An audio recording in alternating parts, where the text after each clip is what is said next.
Hats, Hats, and More Hats. August 17, 2020 by Anna von Reitz. It is just now dawning on many people that there are multiple Congresses and multiple Supreme Courts and multiple offices of the President. These different offices are sometimes referred to as hats, as in, wearing a different hat today. This saying and the practice of wearing different hats comes from the office of the Pope. When the Pope wears a skullcap, he is operating in a different office than when he wears the infamous Papal Tiara. The number of offices you can fill depends only on the number of hats you can wear. Last time I looked, the US Postmaster had 7 hats, 7 different offices he could enter and vacate at will, having and manipulating different powers in each of the 7 offices. So with this background, it should come as no surprise that there are multiple offices of the President, each with different requirements and different powers. There are also multiple Congresses. And multiple Supreme Courts. This is because there are multiple jurisdictions involved and multiple constitutional contracts to administer. We already brought it to your attention that there are three constitutions, a. The Federal Constitution, which is called, the Constitution for the United States of America, and which pertains to the missing American subcontractor. B. The Territorial Constitution known as, the Constitution of the United States of America. C. The Municipal Constitution known as, the Constitution of the United States. Each one of these constitutions enables the federal government to operate in different international and global jurisdictions, so when the members of the United States Supreme Court consider questions pertaining to each of these similar constitutions, they are wearing different hats, and convening different Supreme Courts, using the same members. Think of it as football, baseball, and basketball being played by the same group of players. And the same thing goes on in Congress and the office of the President. It would be helpful if the people occupying these offices were required to change their hats when they switch gears, but no such luck. This is how the members of the rump Congresses following the Civil War were enabled to continue operating. The Congress, despite the fact that a third of the federal government, the American part, was missing in action. And still is.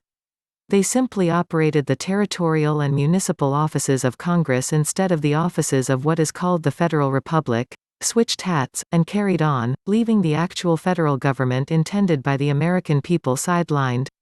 Because all three constitutions are very similar in wording and appearance and envision the same basic intent, the loss of a hat was survivable.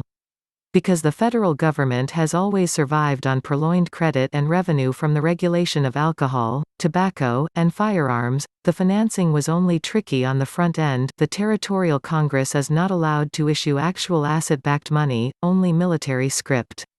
Enter the Federal Reserve Board and Federal Reserve promissory notes. The Municipal Congress authorized at Article 1 Section 8, Clause 17 has a different problem. Operating as a plenary oligarchy, the Municipal Congress can issue asset-backed money, but they are severely restricted geographically, and supposed to operate only within the 1 mile square, afforded to the municipality of Washington, D.C. Enter the petro, dollar, and all the various evils associated with that. Also enter the evils of municipal corporations, like Microsoft and NYC, Inc., which have extended the reach of the municipal government into the American heartland and around the world, and allowed this band of brigands to usurp not only on our government but on all the other governments worldwide. The so-called two-party system is a result of the two federal subcontractors battling it out, the territorial corporation military and the municipal corporation federal civil service equals the Republicans v. Democrats. And now you see why there are persistent rumors of civil war breaking out, as these two factions push each other back and forth, striving for dominance.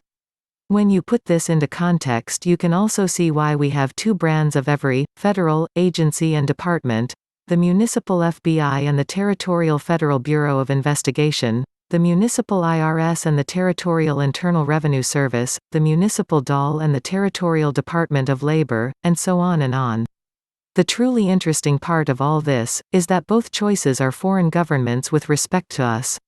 They are operating a foreign political system on our shores while appearing to be our government, when in fact they are only subcontractors of our actual government. All this fro-fro of elections and political parties is about our federal subcontractors, and who runs them. It's not about us. This confusion, deceit, and constructive fraud has been enabled and promoted and made possible by the members of Congress wearing different hats, and simply not telling anyone. The territorial government makes its money on war and by selling our young men and women as cheap mercenaries. The municipal government makes money via commercial fraud and manipulation of child labor contracts, administration of trust assets, and commandeering currency and commodity markets. We've been the victims, targets, and unwitting participants in the greatest confidence racket scheme in world history, and it has all been made possible by the members of Congress wearing different hats. And now we come to the important part: what to do about it. Go to www.theamericanstatesassembly.net and get started today. Links to Anna's articles and resources can be found in the video description box. Thank you for subscribing, liking and sharing.